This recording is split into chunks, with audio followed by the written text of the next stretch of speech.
Hi everyone, Phil from Tech for Techs here. Today we're looking at this gaming mousepad from SureFire. It's called the Silent Flight gaming mousepad. It comes in two sizes, medium and large.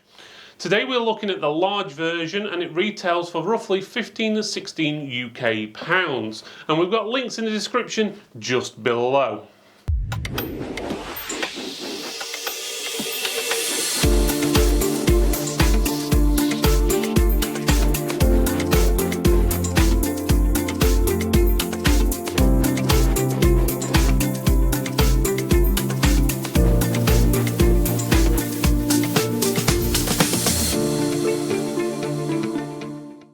Okay, so as you can see, we've got the SureFire Silent Flight 680 gaming mouse pad. It's called the 680, this one, because that's the physical size in millimeters. Gives you some specifications at the bottom down here. So a nice red and black background, and obviously the product looks like it's red and black as well. So it sort of stands out on the box. The side of the box on here does say it's got a soft and smooth cloth surface and it's anti-slip rubberized base as well. The other side just says play with SureFire. On here you've got lots of different languages and a few specifications there. It does have a cutout so you can feel what it feels like. It feels like, well, to be honest, a lot of mouse mounts on the market. It's pretty smooth and silky feeling. It's got a slight bit of texture to it. Okay, so this is the specifications of the product. We've got the large one, so the dimensions are 680 millimeters, hence the name 680, by 280 millimeters by 3 millimeters. The weight is 371 grams. The pad type is soft, that means it bends, and it's not one of the hard surfaces, which basically, well, don't bend. Pretty straightforward, that bit. Material type is polyester fiber and natural rubber, and there is no RGB lighting. So features and benefits: gaming mouse pad for precise mouse control, comfortable with optical and laser sensored mice, so basically you can use any mouse on it. Smooth surface for enhanced speed and control, optimized for all sensitivity settings, and anti-slip rubber base for superior grip. Okay, this is what's in the box. Believe it or not, we have got a mouse pad or a mouse mat or a mouse surface or whatever the hell you want to call it. We've got one.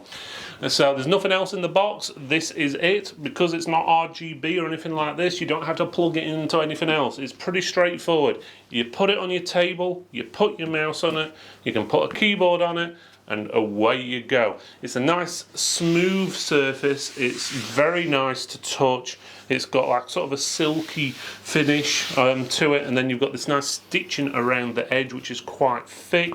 It should be pretty easy to clean, I would have thought, as well.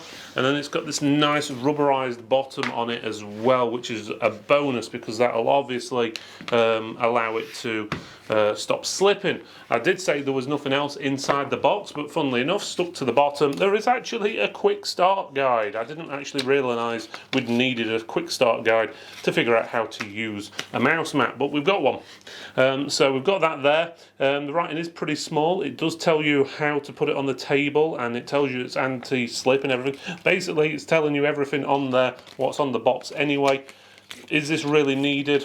They should just put a QR code on the box what says have a look at the instructions or features or whatever, rather than wasting the time. There's also on the bottom, which has come off, a little sticker what's got the model number and so forth as well on there, but in all honesty who's going to need that after you put it on your table. But yeah, very smooth, very nice to touch, very nice to feel, and I can't see any issues with your mouse gliding across that.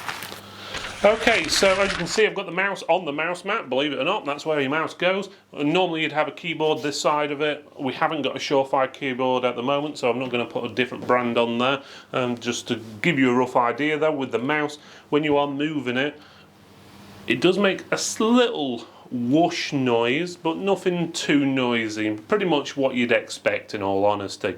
So that's pretty good. One thing to note though is where it says SureFire here, this is sort of like a stuck-on writing is the best way of putting it. A bit like you get these iron-ons on t-shirts and stuff like that. You get a lot of t-shirts where the actual writing feels a little bit different than the rest of it. It's actually like printed onto the surface, and it feels a little bit roughy. When you run your finger over it, it sort of stops it, but it doesn't seem to really affect too much the mouse. You may feel a slight and that's if you're really touching it lightly, a slight bump as the glide pads slide over it. But again, more than likely you're going to have your mouse in this area anyway, so it probably wouldn't matter too much. Another thing to note is the cable does sometimes catch on that rougher area, so you can see it sort of dragging a little bit and sticking a little bit to the actual writing.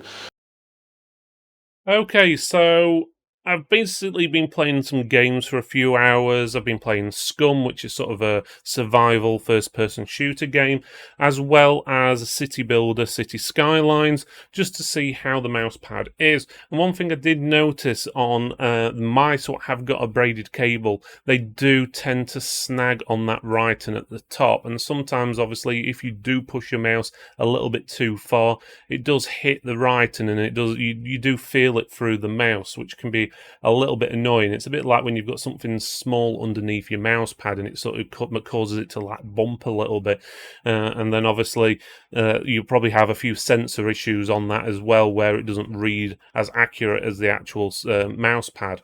So I'm not a fan of the writing, especially on that side of it. Shouldn't really be there. If it was, it needs to be sort of like dyed into the mat, like you get on a lot of mouse mats, or embroidered into a separate part or something along that lines. But actually having it on the mat itself, it can potentially get in the way. But otherwise, it does what it says on the tin. It's a mouse mat. It's big enough to put a keyboard on. I'd probably suggest a smaller 10 keyless keyboard though. The big keyboard did leave me a very little room on the side. But then again, it really depends on how you're going to use it. So overall, not brilliant, but I wouldn't really say it was really bad. Thank you for watching this video, everyone. It's really appreciated you made it all the way to the end. Please make sure you subscribe, like, comment, and even click that bell so you get notifications of new videos and live streams. It does help support the channel, and supporting the channel basically means that we can release more content for you, and also better quality content going forward. Thanks again for watching, and I'll see you next time.